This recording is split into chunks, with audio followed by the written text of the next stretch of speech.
Once again, it was a leak. The president had decided to help Pakistan in the war with India because Pakistan was his route to China. And so in December of 1971, early December, there is a decision to send some of our ships from Vietnam, where we're really fighting a war, over to the Indian Ocean. And on the other side, coming the other way, is the Soviet ships backing the Indians. And of course, Admiral Moore was shocked to find his ships were moving somewhere where he didn't move them himself. And so it was time to leak again. Let me stop you there for a minute, Len. How did that actually happen, that an order could get from a president to a ship without going through the chain of command? Well, do you know? Well, I'm not positive as to how that particular order got through. Even he will have ordered it, period. He probably did order it, the chiefs, to do this. But they didn't like it, and they were shocked it had happened. And they definitely went in their leak mode, because how else are they going to stop him? And in that fateful December period, they meet, and Kissinger, with his staff, and tells them we're tilting to Pakistan. Right. And there are 4 of those documents, or 5 tops, that use the word tilt to Pakistan. And lo and behold, sure enough, one of them shows up in Jack Anderson's column saying that we have made a choice and we are tilting to Pakistan. Well, that set all kinds of bells off, because when you only have 4 or 5 pieces of paper, it ain't going to be too hard to, or isn't going to be too hard to trace where it went. And so at first, there was a move by the plumbers, the famous plumbers unit that had done the Pentagon Papers routine and broke into Ellsberg's psychiatrist's office. They were called in, and an independent investigation was begun at the Pentagon. And it all focuses on the yeoman, particularly once it comes out that he has dinner with Jack Anderson. Well, boy, that 2 and 2 added up to 4 real quick. And so W. Donald Stewart, who was in charge of the Pentagon investigation, he's going to rattle the cage of this kid. I mean, he's going to scare the hell out of it and get anything he can. And that's the beginning of the unraveling of the end. The yeoman is there. He knows what he's been involved in. He's being asked questions about that particular document, but there's broader questions. They're going to put him on a polygraph. He knows that's happening.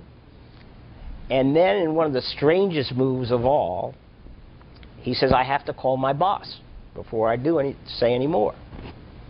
Because he was going to be asked about other documents. Sure. And he calls Wellender up. And he says, Admiral, I'm under investigation. You know what I'm going through, blah, blah, blah, blah, blah. They want to know X, Y, Z. And Admiral Wellender, for some reason, says, tell them anything they want to know.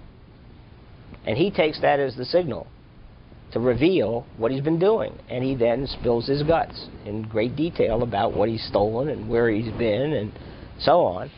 Meanwhile, the polygraph tests, which I believe are in the collection, show that he didn't leak it to Jack Anderson. So, ironically, maybe they were using him as a cover all along and letting the Anderson relationship go on, so if something like this happened, they could just dump it on the yeoman.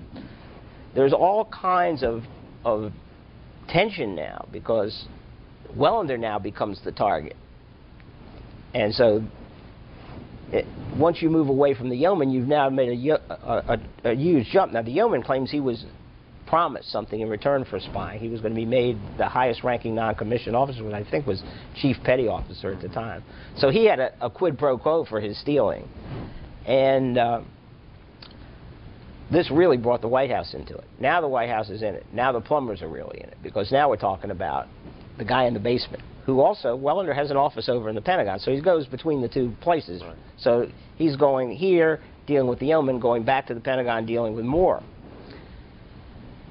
This was a really troublesome thing. There is, in the collection, a list of the newspaper stories when this thing came out, but before we get to that, Wellender is now the target, only Stewart isn't going to get a shot at him. It's going to be done at the highest level, and Ehrlichman is given the assignment along with David Young, who was Kissinger's, one of his protégés, deputies. And so on December 23rd, 1971, 2 days before Christmas, there is one of the most remarkable things that have ever happened in the White House in this country. In an office, directly above the Oval Office, sits John Ehrlichman, David Young, Admiral Wellender, and one of them big tape recorders. And for the next period of time, Admiral Wellender, in great detail, lays out exactly what the spy ring was all about and what it was doing, and Admiral Moore's involvement and General Haig's involvement, and he just lays it out.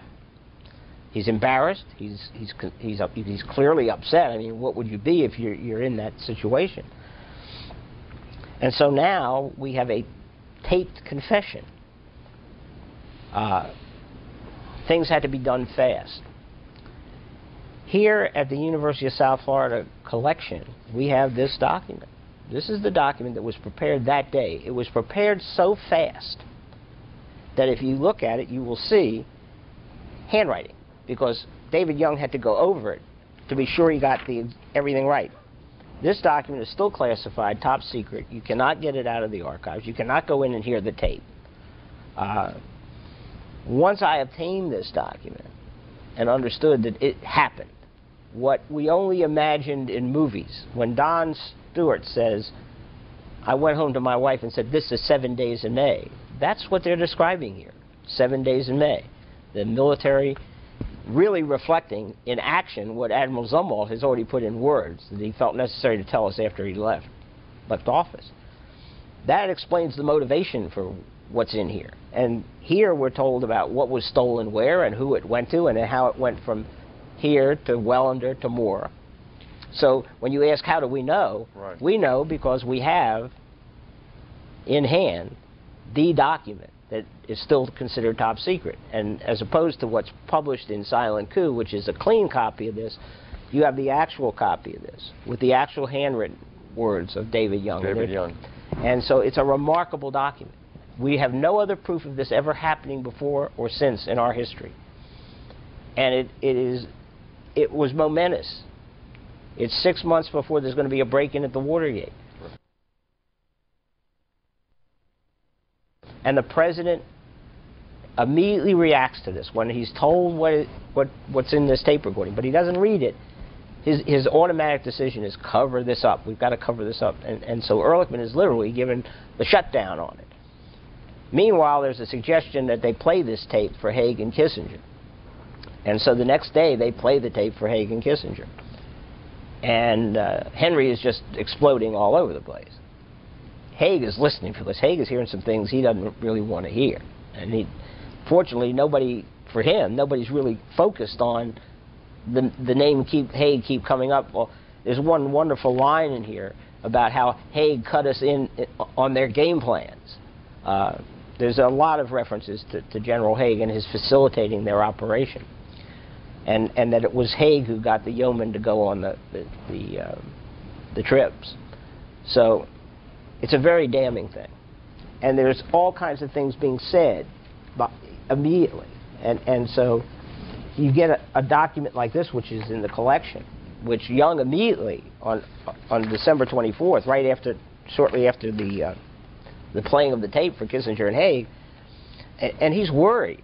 And he says, John, after reflecting on yesterday's events, meaning to the Admiral's confession, and particularly last night's call to me by Haig, I am all the more convinced that it is now up to you and only you and Bob to protect Henry, i.e. it is very difficult for him to say no to Haig. And then he goes on to say something interesting. After Haig hears this, he has Haig, quote, Haig's change from enthusiastic retribution against Wellender to outrage over the dismissal of Wellender is odd. So Haig, having heard that he was fingered by Wellender, now doesn't want anything to happen to Wellender. And we're going to, in Silent Coup, through Don Stewart, and of course through Don Stewart's oral history, which we have here, and he'll tell you this is an incredible story. He's down here in Florida about a week later, January 6th or 7th, their home is in North Miami Beach, and they were vacationing, he and his wife Val, and he gets an emergency call. Come back to Washington. So he flies back, and what is it? It's another interview of Admiral Welander. And this time Fred Buzzard is conducting the interview. And he's told this is top secret, this is the result of the yeoman, blah, blah, blah, we want you to witness. And he witnesses the thing. And maybe there's 12 or 13 copies made of this daggone thing. The new re-interview of Admiral Welander. And Don Stewart, being very savvy, an ex-FBI guy, knew how to play with the bureaucracy, sort of casually goes by the secretary and be sure he grabs a copy because the others seem to have disappeared. And in the copy that he turns over to us, and we read, all mention of Al Haig is gone. So Welander has now confessed the second time, but we've eliminated the Haig connection. Now the president has made that fateful decision. He had an option. Moore's tenure was up in the spring. All he had to do was bring the bands out on the lawn, give him a medal, and say, it's been nice seeing you. We're going to have a whole new set of Joint Chiefs. Doesn't do it. Ehrlichman tells me he doesn't do it because he wants to have this whip hand. He wants to be able to have them while he's doing his dealing. So as a result, the military, instead of Nixon being weakened, the military, because of the discovery, is weakened. And Nixon is ultimately strengthened as a result of what he now knows he can use against the military. At what point in time does Nixon become aware that this is happening? He learns the day that Welander confesses. He's told. And, of course, we'd all like to hear the tapes of those conversations that went on, and they're not available yet. But and how long at the point in time that he confessed had it been going on? It had been going on in its inception since sometime in '69. It grew exponentially as the policies grew and the need to go more places and steal more things. Let me ask the question again this way, and because you'll understand where I'm coming from beyond helping people understand chronology. This is happening in the basement of the White House. That's correct. The president is in the White House. He's in the Oval Office. Exactly right. And what we're talking about is a very crowded place. I mean, this isn't a private residence in which there are only a few people being able to sneak furtively down halls. This is a busy operation, constant going in and out, apart from the private quarters. It's a busy place. It's a busy working environment. And it's going on for a year. More than a year. Over a year. And nobody else questions, knows, discovers, leaks, never makes anybody aware this is a problem. Nope. Leaks are coming out. Beecher's getting leaks. Anderson's getting leaks. And nobody figuring out that here... It's coming right from there. Well, it's the only place, if you think, makes any sense where it could come from. Because it's a nerve center. And almost everything really of that at that level would be going to Kissinger in one form or another. By definition, that's why I'm asking the question. Because if, in fact, the leaks are known to be going out, and, in fact, they don't know where they're coming from, force of logic, there could only have been a few number of limited places, and this would have been an obvious one. Well, that's why this is so... Kissinger would certainly cover for his people. He would... But you have to remember something else. Kissinger did something which most people think is reprehensible. He bugged his own staff because of the leaks. So it wasn't that Nixon wasn't wary of it. Remember the Halpern case, where Halpern sued them. Right. So it isn't like they didn't suspect the NSC. In fact, they suspected certain individuals in the NSC, and therefore they wiretapped them and newsmen as well. So, you know, let's not say that they didn't know. They suspected the NSC, and they did something that was, in my judgment, wrong and illegal. And they, by definition, as you raise an interesting point, the people doing the bugging in retrospection at Nixon, at Kissinger's order on Halpern, for example, were the FBI. Well, essentially, that's true, but essentially it was Kissinger who wanted it. Haig certainly knew about it. They were privy to what was coming in on the wiretaps. Both of them were privy as to what was coming in on the wiretaps. I don't know if they ever got anything from those wiretaps, but once it was exposed, again, a leak, exposing the wiretaps, it seems to me that it affirms what your question is. Did they suspect the NSC? Of course they suspected the NSC. And they took action against those people who they suspected the most. Now, that's the defense of this small secret government. And so only the people in the secret government even knew that people were being bugged. And Haig, by now, had become a toy with Nixon. And remember, this guy rose from colonel to four-star general. Overnight. I mean, nobody in the history of this country ever became a four-star general that fast. Right. And Nixon was, and there's no doubt in my mind now, he was his own Secretary of State. Kissinger was just the vehicle. I don't care what Henry says. I think that it's very clear that Nixon ran the ship. And what he would do is, in order to keep Henry in line, is he would, like for weeks, not talk to him and talk to Haig instead of talking to him. And that's how the Haig-Nixon relationship grew.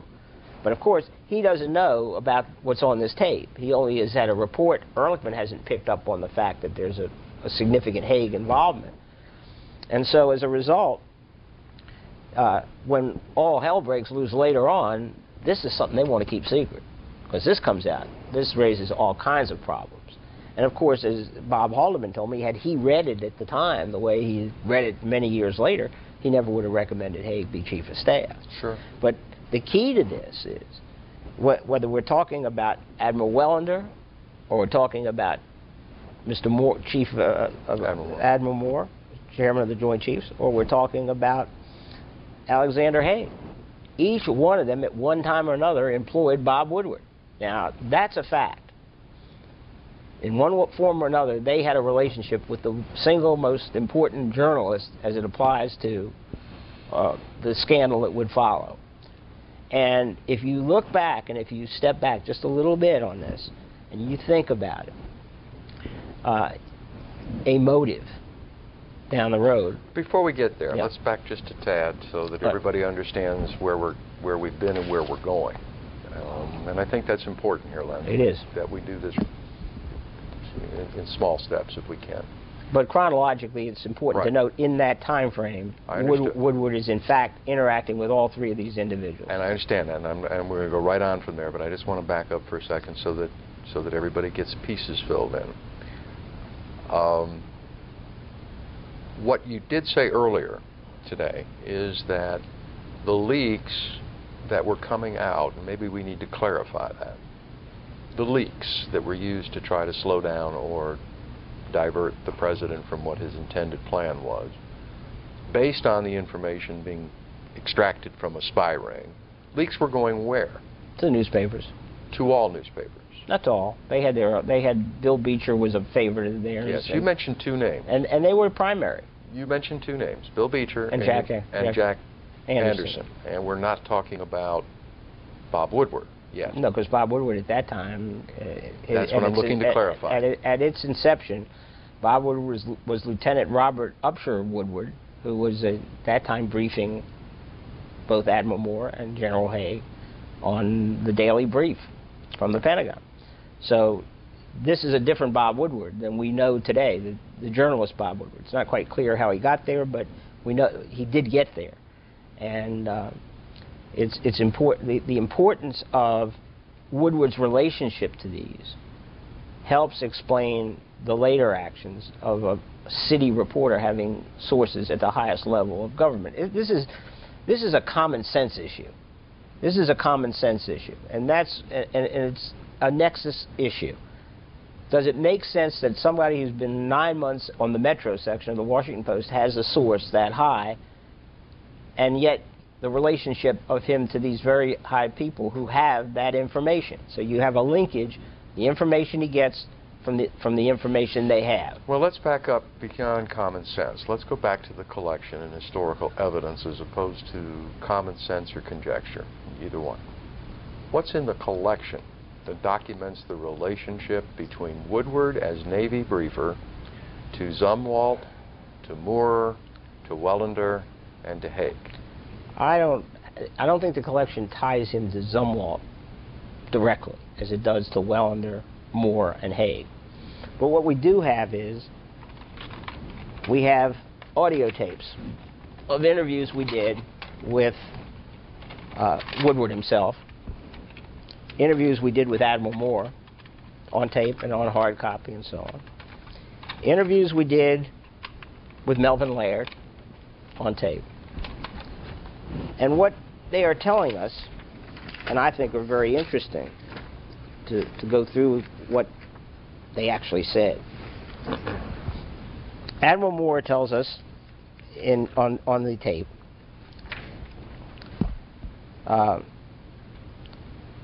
we talked to him about saying, well, he went over there, he briefed Al Haig. Were you aware of that? Moore, sure.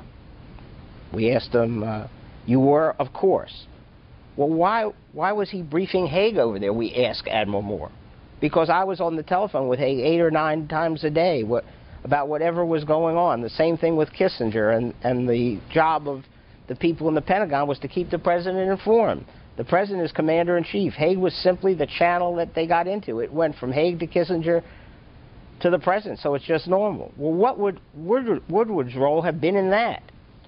Well, he wouldn't have been doing a damn thing but translating, giving a briefing, possibly the same briefing he'd just given at me at 9 o'clock. Oh, then he would give it to Haig. Yeah, Haig doesn't have the time, blah, blah, blah. So he directly links Woodward as briefing Haig. I'm going to make it plain that Woodward, in his interview in the collection, makes it very plain he didn't brief anybody. Didn't go to the White House. There's an interview with Melvin Laird.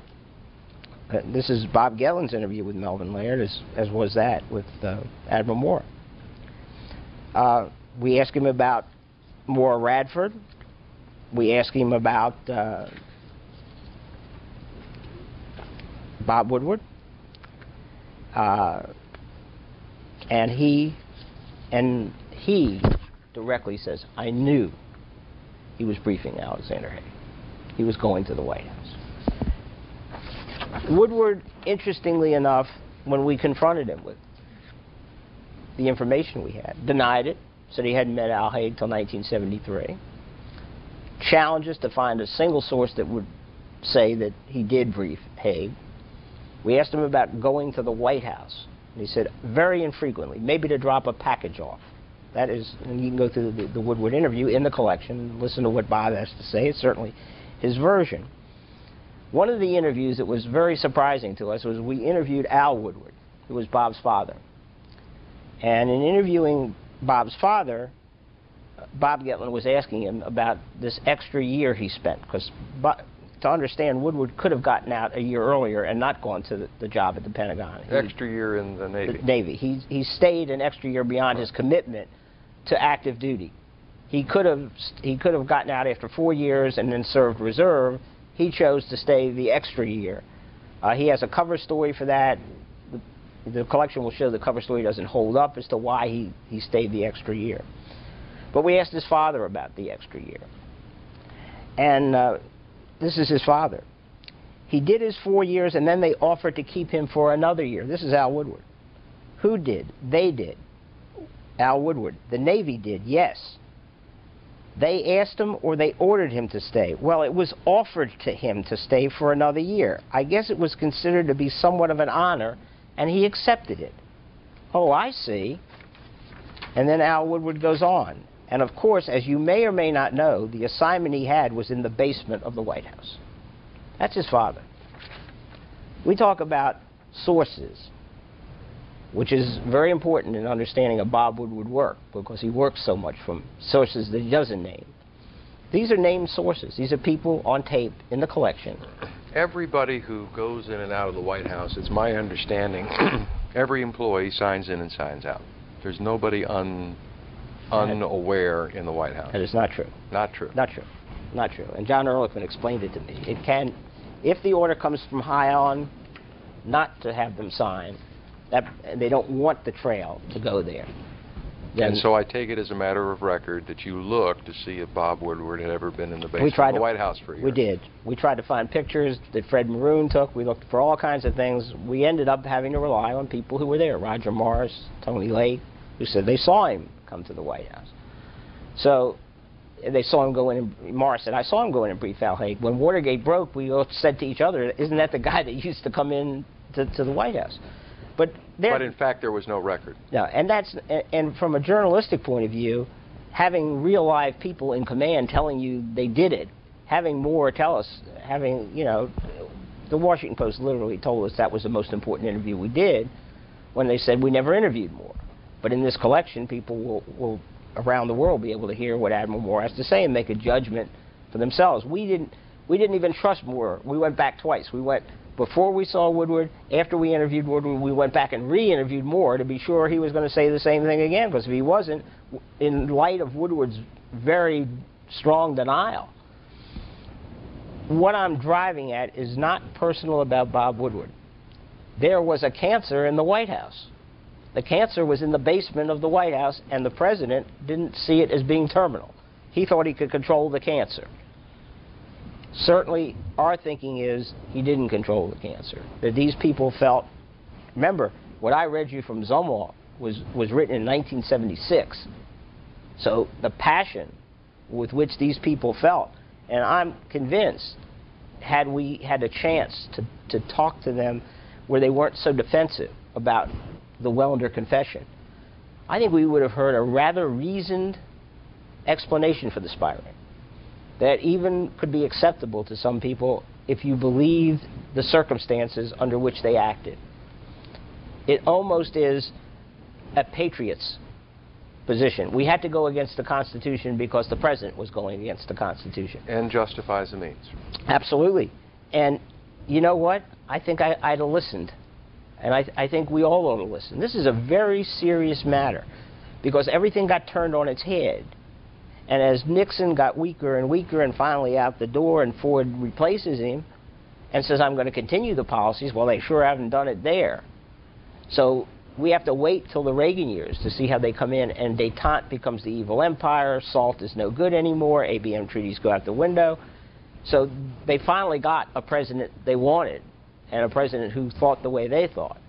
And those people showed up. Al Haig certainly showed up as Secretary of State. You could go down the list of people who were certainly sympathetic to the Reagan years, Moore amongst them, who would go out and make speeches, and as a former chairman of the Joint Chiefs. His protégés, like Admiral Poindexter, were key in this.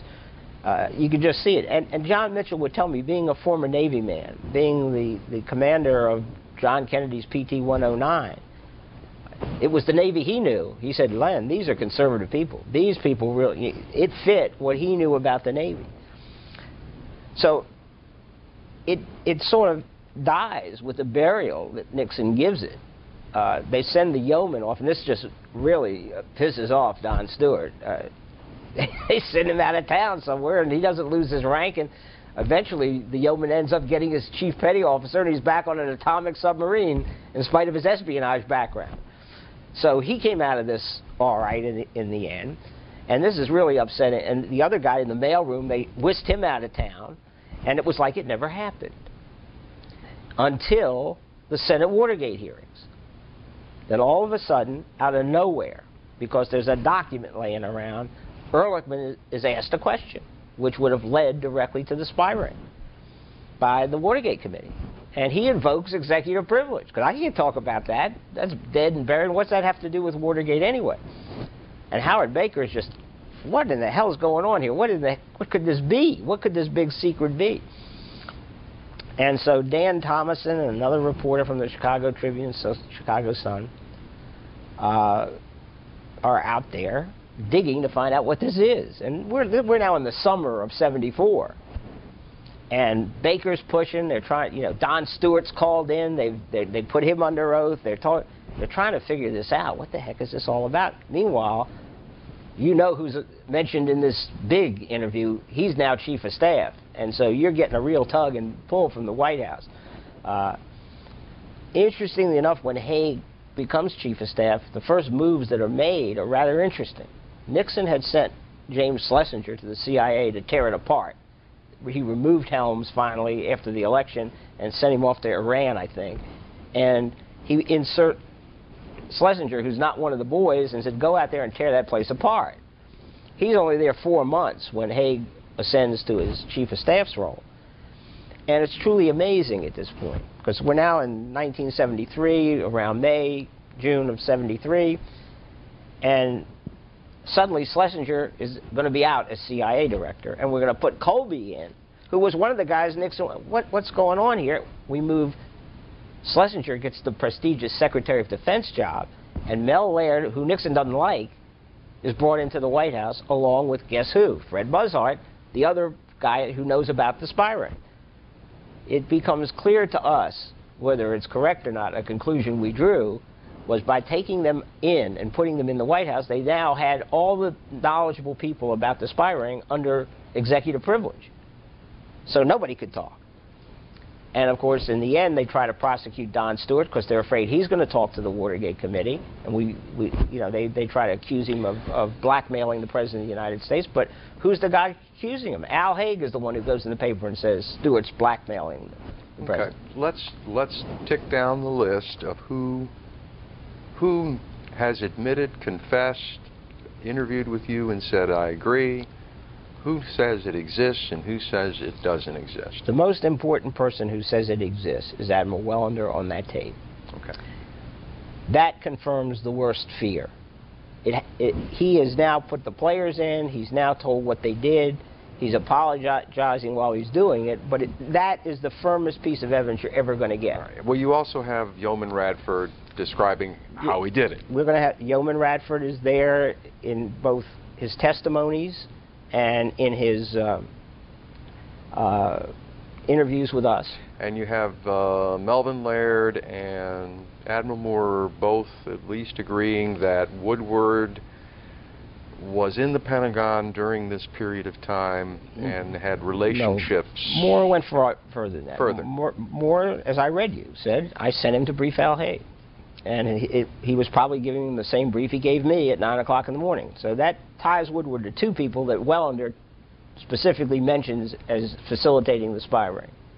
Chairman of the Joint Chiefs, who's obviously ordered it. And this is very critical. I want to make sure we get it exactly clear as we can, both from the point of view of your perception, but the point of view of what the evidence in the collection suggests. Have we, by that conclusion, agreed that, in your mind, have you concluded Bob Woodward was a part of that spy ring? My conclusion is that, and it's only based on experience and common sense, that that's the only place he could have gotten this information from. Okay. It's the only place. We asked Woodward in the interview, and I think anybody who comes to this collection needs to listen to Bob. Not listen to us. Listen to Bob and how he responds to these various questions about things that he did and wrote and what his spin is and the way he denies vehemently the very thing I'm telling you I believe he lied to us. Right. So common sense tells me, as a journalist, here you have a 9-month guy that's only been on the job covering Metro stuff. Right, and I understand the difference, and that's the line I'm really drawing. And we asked him the key question, I think is the key question. Why you, Bob? Why you? And we'll let his answer stand. He talks about it evolving. I don't know what it was. But it seems to me that particularly on the tape gap issue, the deliberate erasure issue, where Woodward has a 10-day jump on its discovery, the full gap, that he knows that they're deliberate erasures. We know the first 4.5 minutes were done by Rosemary Woods. She said she did it accidentally, and she admits to it as early as in October. But on November 8th, 1973, when all hell's breaking loose and Rosemary Woods is before Judge Sirica, out comes this story where Woodward has 5 sources, but only one saying it's a deliberate erasure. And that flies in the face of the 2-source theory, that we don't print anything unless we have two sources, and these people are telling them it's a crime. And I want to leave all that for a future tape. Yeah. I want to focus and finish this off on the spy ring. So let's be clear. Bob Woodward has never agreed that A, there was such a thing, and B, that he was any part of it. Well, you know, strangely enough, the story broke in January of '74. After Thomason and Squires had been working on it, and they broke it. They broke it. And guess who followed quickly the next day? Woodward and Bernstein. And it was a strange article, and it's in the collection. because it has a picture of Admiral Wellender right on the front page of the Washington Post and Woodward writing about it. Now, the Post is trying to downplay this story. But I thought Woodward had a journalistic obligation, because this isn't in dispute. Admiral Wellender was his commanding officer on the USS Fox. If he's going to write a story about this spy ring involving Admiral Wellender, as it did, I think he had an obligation to his readers. The Post had an obligation to say these two men had a relationship. Admiral Wellender was very upset that Woodward wrote that story and told us that. And later Bob invited him after it was all over to his house for dinner one night to sort of try and make up for it. Cy Hirsch got all over the story. We have a chronology here of all the stories that they just started to pour out once the first thing hit. I mean, then, you know, once it became clear, it was story after story after story, but nobody had this tape. So everybody was, the Senate Armed Services Committee's holding hearings on this. They're dragging the yeoman in. They're bringing Wellender in. They're bringing Moore in. Fred Buzzard does a sleight of hand magician act. Yeah, I have the interview. You can see it. No, you can't see it. It was just a mess. But again, Woodward was the Post guy on that story. And I don't think he should have been the Post guy on that story. I think we have a journalistic ethics problem here on top of everything else and a failure to disclose. Forget about whether he briefed anybody at the White House. He did serve on the USS Fox with a man that's accused of espionage against the President of the United States. So that struck us as being, you know, what it is. We're not the only ones who had, I think we're the ones who got the most evidence to support the theory of what was going on.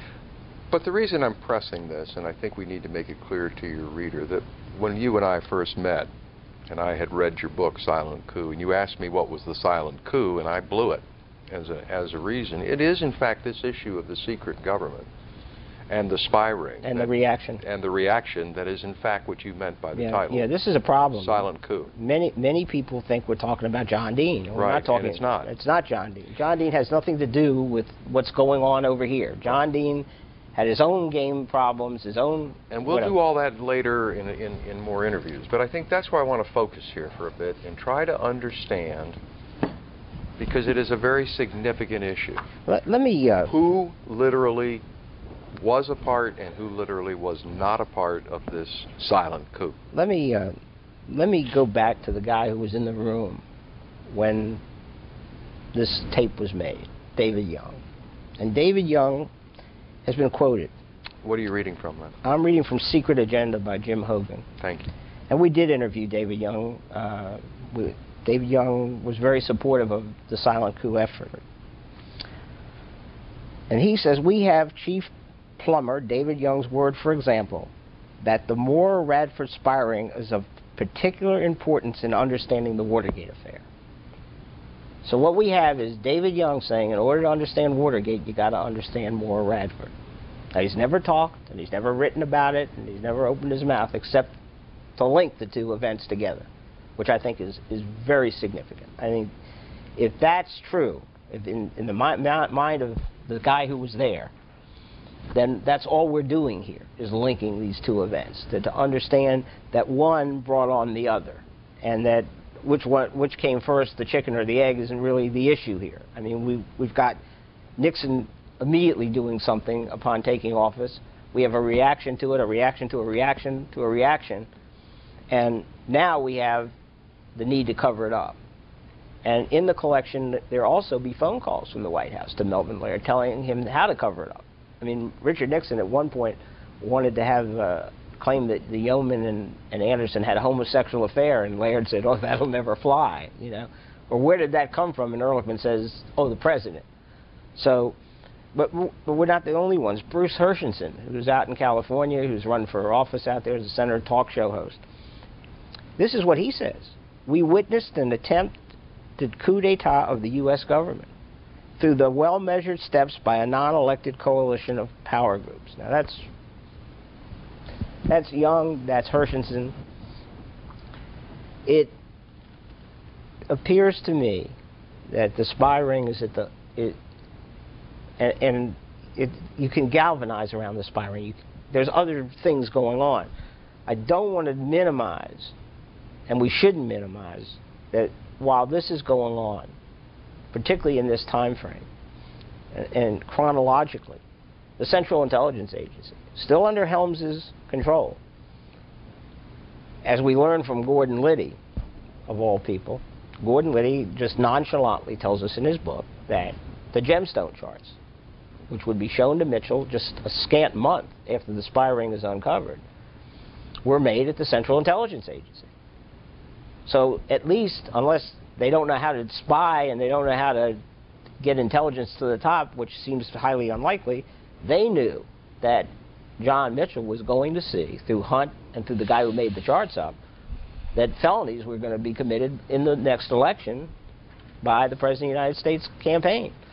So they're in this ballgame. And suddenly they begin to take over what is the committee to re-elect. So, right, and again, we'll go past, we'll get into that story No, but later. I'm doing that now to show you that there are so many forces at work. That's only, and I'm only trying to balance it out. I agree with you. We need to talk about that in a separate issue. But for the purposes of the listener, viewer of this, to understand what I'm saying, it isn't just one thing.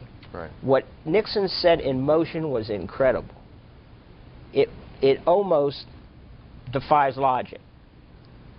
And to not understand that was it the spy ring alone? Was it Woodward alone? No, they didn't bring him down, and they didn't plot and plan to bring him down. That never could have foresaw what was going to happen. Did the Central Intelligence bring him down? No, but they sure played a major role. And if you believe Hogan in Secret Agenda, McCord pulled the plug that night. There's a lot of questions, a tremendous amount of questions that need to be answered, way beyond that. But now comes the central theme, and the central question that we ought to be talking about as we talk about all of this. Was Nixon's demise over a break-in or over policy? There's a big, huge difference if it's over policy. We haven't even begun to touch on the other policies that cost him other constituencies. But just these policies alone, if we look at the CIA, the national security apparatus, the highest level of our military, and I truly believe that Admiral Zumwalt spoke for them when he wrote this book. Because to say that your president was a traitor, that's what he's saying. And that the American people are too weak to stop what's going on. Almost by implication says that Moore and Zumwalt and those guys felt the need to put the brakes on this thing because the American people were being kept in the dark. And so while they couldn't frontally take the president on, they could take him on through this series of leaks and so on. If that's what happened, and I underline if, because I think the strength of the USF collection is the ability to go over this material and find new materials. As Nixon tapes come out, I'd love to have the Nixon tapes of the conversations about the spy ring that we don't know about, that Ehrlichman doesn't remember, or maybe it was said to Mitchell. They weren't very clear because to them it never happened, in the sense that, yeah, it happened, but it was no big deal, we killed it. So in understanding that when we get to this fateful part of the Nixon presidency, this is a man without a country. Mm-hmm. But he was also a president without a government. He was the government. And this country wasn't designed for what he did.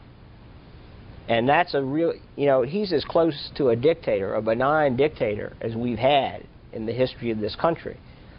And all of us missed a lot of what was going on. It was in this, what I like to call journalistic archaeology type dig that we were in on Silent Coup, that all this stuff started to come together and that these things did link to each other, and you can understand them. If anyone believes that any of the players in this game are now going to get up and say, we did it, that ain't going to happen. Woodward, by masking Deep Throat and saying that Deep Throat can't be named till he's dead, is an outrage. First off, there was ever a journalistic right to know. It's the American people's right to know what the motivations were of this patriot that Woodward describes. And if he's a patriot, fine. If he's not a patriot, then we need to know that too, so we can never let it happen again. Any more than I'd want to see another Nixon come in and run his secret government again. To say he did well, and that's the irony of this. We're now told, well, yeah, Watergate, but he got China. He did a wonderful thing in balancing out the world power with China. It's his shining accomplishment. And in the end, it was his shining disaster. Because my sense of the military from talking to them, not the moderate military, but the right-wing military, was that what they saw was their men being killed in Vietnam and Nixon hugging Mao Zedong and Zhou Enlai.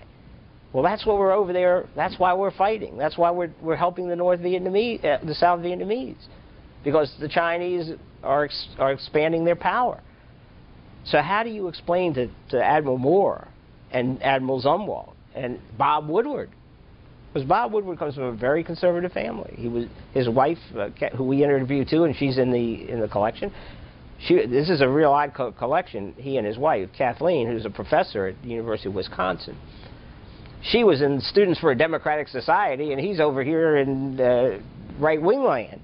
So, you know, it really is an incumbent to understand this, to understand what the power blocks were.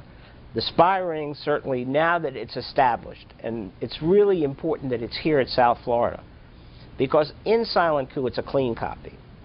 Historians really can't do much with it. They can read it, they can take it for what it's worth, but now, thanks to John Ehrlichman, who went into that archives and said originally, and it's a wonderful story in 1986 in July and August, so when you're listening to Ehrlichman tapes, you want to focus on that time frame, because he didn't know what was in it. So he goes into the archives and he says, well, I want my files.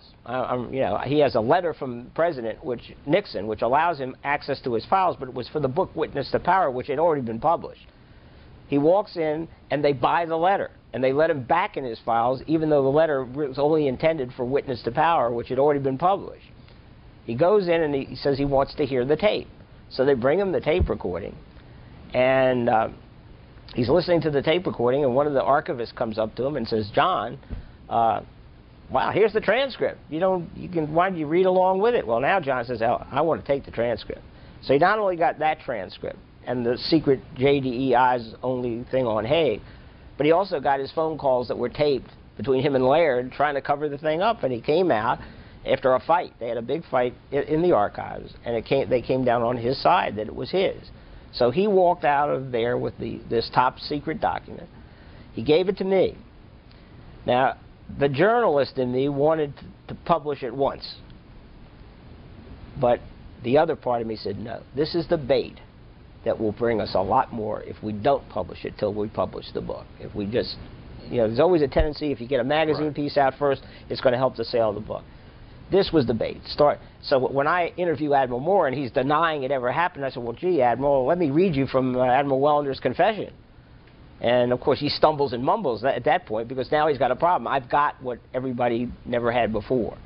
And so Ehrlichman takes it out. He now realizes the error they made, the omission. Then when you tell him about Don Stewart's second re-interview, which he never heard of before, you talk to Stewart. Stewart never heard of this interview. So the pieces start to come together. I really think as time goes on and future historians come here and weigh this thing out, they're going to learn a lot more than you and I have talked about today. It certainly is broader and deeper than what we've talked about today. And we could only take it so far. We went to the key players. We asked them. We finagled. We did everything we knew to try and get answers. Obviously, no one's going to get up and say, I destroyed the president. Nobody's going to get up and say, I did this. They try to explain it away, which is fine. But the document stands on its own 2 feet. And it is, to me, the centerpiece of this collection. It goes beyond anything that's in Silent Coup. It is important historically because we still don't understand it. We still haven't dealt with the reality of what Nixon did. We're so focused on a break-in at Democratic headquarters that the break into our Constitution got eliminated. Right. And so when they go to impeachment, and one of the articles goes right to this, the bombing of Cambodia, and it loses big, 3-1. Only the liberal Democrats wanted that article of impeachment. But that was the guts of everything, the most serious thing that Richard Nixon did. Now, his loyalists will argue, but look at all the good he did. Look at what that foreign policy got us.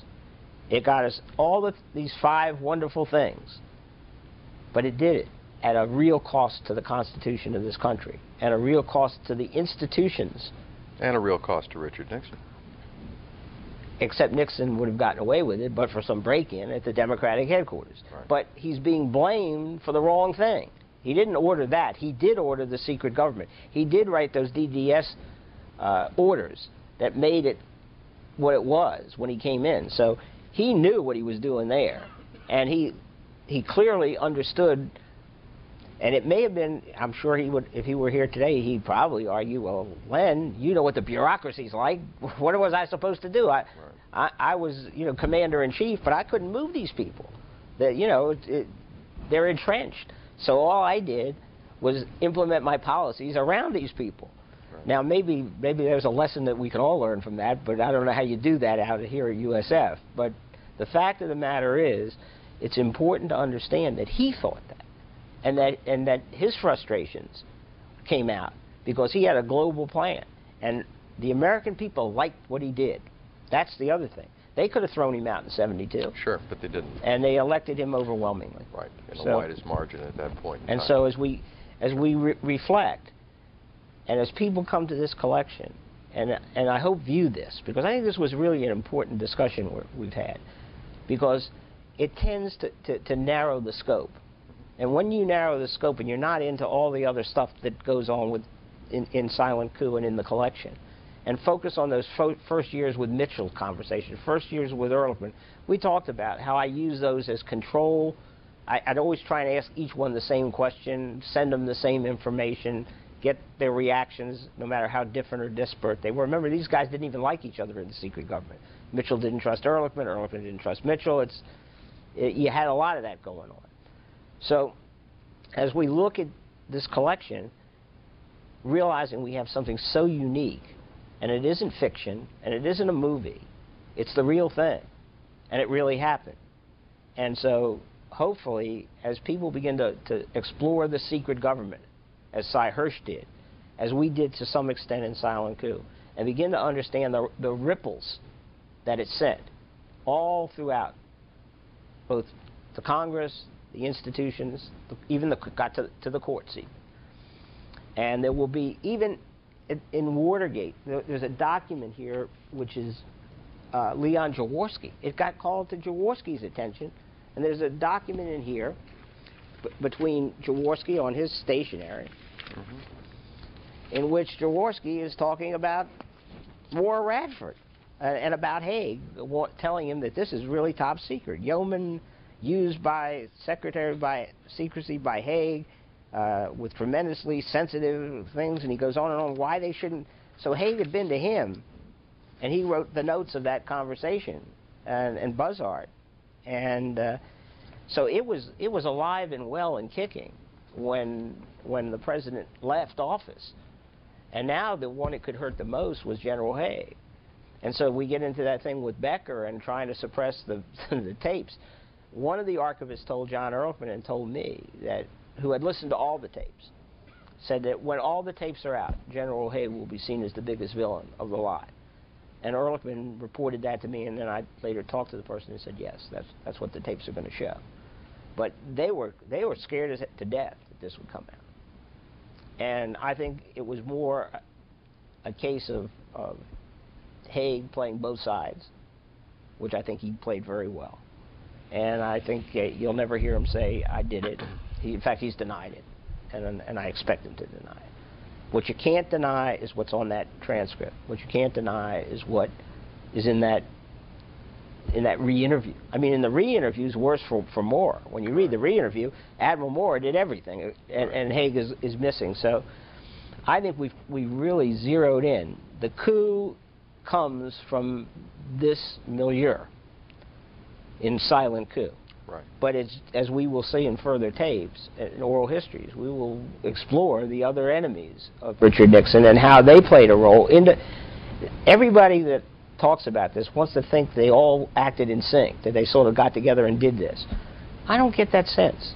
I get a sense that each one had a piece of the puzzle, and each one acted on the piece they had, as opposed to the other way around, that they all sat around and said, we're a bunch of coup plotters. This wasn't like, you know, Russia, where they took Gorbachev off to wherever they took him off to. This was a unique, as I would suggest to anyone using the collection, forget about reading Silent Coup when it comes to this. Read Roger Morris's foreword, because Roger Morris, more than anyone, uniquely understood what this was about. And he writes eloquently. As you know, Roger's biography of Nixon was a finalist for the National Book Award. One of the most brilliant men, and he really understood it, and he tells it much better than I do. He can explain it in beautiful prose that I can't even begin to touch. Focus on that kind of, and you begin to get the understanding that the Nixon administration is so profound, and its legacy, way beyond Watergate, its legacy of these implemented policies are still highly debated, highly important. Even though the Soviet Union's not there anymore, as we sit here last night, the President of the United States is talking about the need to build some kind of defense system. Well, but we don't want to upset the Soviets or the Russians while we're doing it. Well, I don't know how you do that, but work both sides of the street. But there are core things that are still deeply ingrained in the right wing of the Republican Party, China being one of them. Of course, they have friends on the left wing of the Democrat Party. But these are issues, what Nixon set in motion, no president since has had that effect. Yeah. And he clearly, I think he hastened the end of the Soviet Union. What I'd like to see one day is see our historians get access to the Russian files of what they thought was Watergate and whether they reacted to Watergate. I think that's another story, but I really think the guts are here, and that's where I want people to focus. It's a great place to start. Yes, it is. And I think this was an important discussion to have. Good. And I have no doubt, sir, that you and I are going to have many others on the rest of the issues that all of this raises. Well, Thanks for today. Yeah, this was enjoyable, as always. Good.